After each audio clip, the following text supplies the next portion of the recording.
Hi guys, again it's me Vinals TV. So for today's update guys, pag-uusapan natin yung sinabi ni Chang Abi. Pero bago ang lahat guys, huwag niyo munang kalimutang i-subscribe at i-hit ang notification bell button para updated kayo sa mga bago kong upload. So yun nga, Chang Abi nagsalita na din at nilinaw ang issue.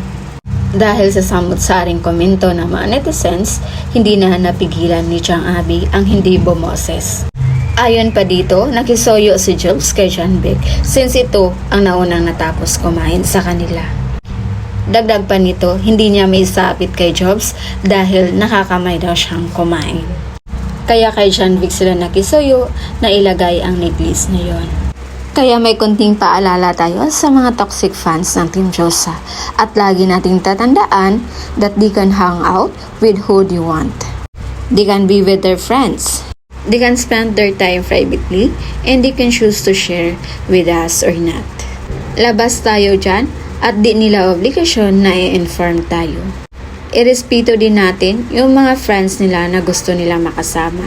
Iwasan natin maging toxic guys, mag-tropa lang ang dalawa. At meron din silang sariling circle of friends or squad na gusto nilang makasama. Ganon din si Sarah at ang kanyang mga kaibigan.